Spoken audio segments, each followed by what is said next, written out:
आज हम लोग पावरफुल इंट्रोडक्शन लिखने का टेक्निक पे चर्चा करेंगे। यदि आपका इंट्रोडक्शन पावरफुल है, इंपैक्टफुल है, प्रभावशाली है, तो एग्जामिनर दिल से आपके पूरे आंसर को पढ़ेंगे।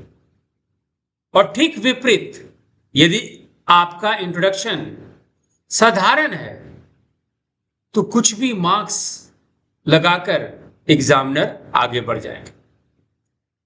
तो यदि चर्चा करने से पहले आप इस क्वेश्चन को पढ़ लीजिए। Assess the role of the finance commission in maintaining physical federalism in India.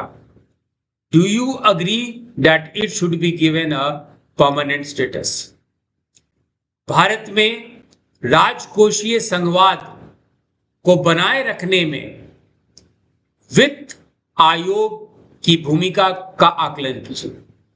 क्या आप इस बात से सहमत हैं कि इसे स्थायी दर्जा दिया जाना चाहिए? इस क्वेश्चन का कॉन्टेक्स्ट, ये क्वेश्चन क्यों पूछा गया, इसकी चर्चा हम लोग पिछले वीडियो में कर चुके हैं। उस कॉन्टेक्स्ट के आधारित हम लोग अब इसकी इंट्रोडक्शन की बात करेंगे, कौन सा टेक्निक लगाएंगे। तो सबसे पहले तो ये जान लीजिए कि अच्छे परिचय का महत्व क्या है। Importance of a good introduction.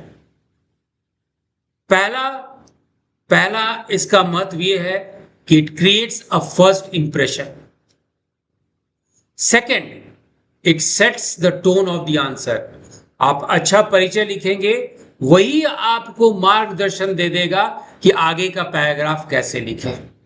और तीसरा, आपके अच्छे इंट्रोडक्शन पे एग्जामिनर के माइंड में ये तुरंत बैठ जाएगा कि इस कैंडिडेट के पास क्लैरिटी ऑफ थॉट है, इस कैंडिडेट के पास क्लैरिटी ऑफ थॉट है, इसके विचार जो हैं काफी स्पष्ट हैं और एक इंट्रोडक्शन के माध्यम से ये दर्शाया जाता है।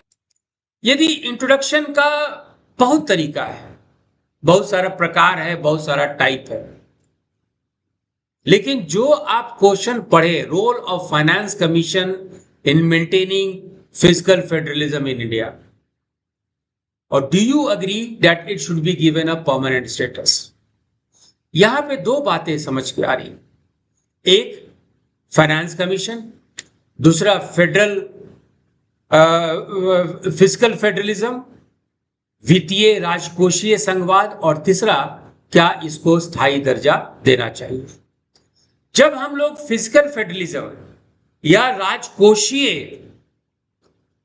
संघवाद की बात करते हैं तो समझ लीजिए ये क्वेश्चन डेफिनेशन बेस्ड है, परिभाषा आधारित है।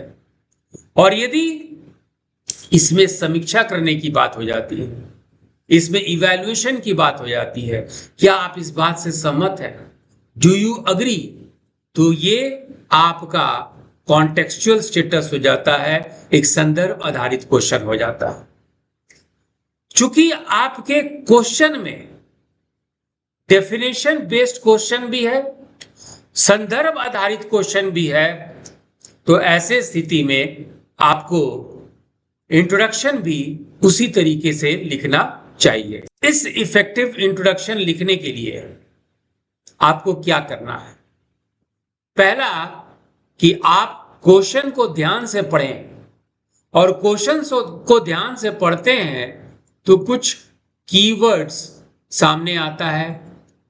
फाइनेंस कमीशन, वित्त आयोग, राजकोषीय संघवाद, और तीसरा, इसको परमानेंट स्टेटस या स्थायी दर्जा देना चाहिए कि नहीं।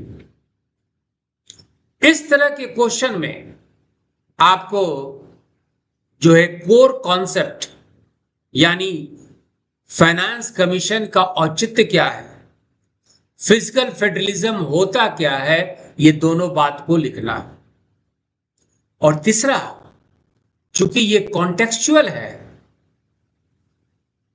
तो आपको ये बताना है कि अभी तक भारत के इतिहास में वित्त आयोग का क्या क्या उपलब्धि है, सरकार, संसद, राष्ट्रपति किस किस हद तक बात सुने हैं, एक उदाहरण सहित आप दीजिए।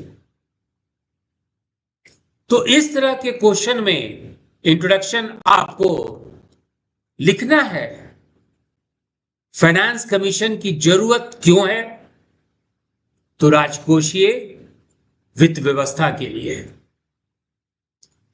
फिस्कल फेडरलिज्म के लिए, क्योंकि राज्यों के पास कर्तव्य और संसाधन में अंतर है और केंद्र सरकार ऐसी स्थिति में वित्त पोषण करती है राज्य सरकारों का।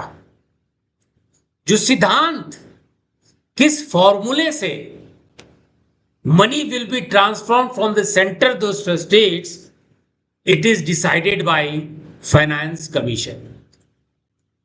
जैसे ही आप फाइनेंस कमीशन की बात करेंगे, आप बोलेंगे, आप लिखेंगे कि ये कॉन्स्टिट्यूशनल बॉडी है, संविधान में प्रावधान है अनुच्छेद 280 के तहत, और यही फाइनेंस कमीशन फॉर्मूला बनाती है आपके वित्तीय हस्तांतरण का, अनुदान देने का।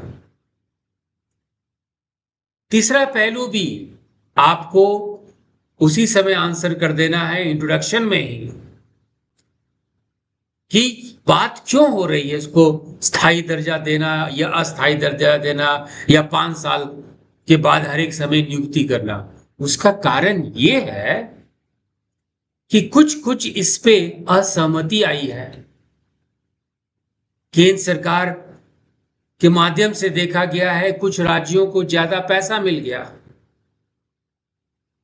वित्त आयोग कुछ कंडीशंस लगा दी है, तो वित्त आयोग यदि राज्यों पे कुछ कंडीशंस लगा देगी तो स्टेट ऑटोनॉमी खत्म हो जाता है।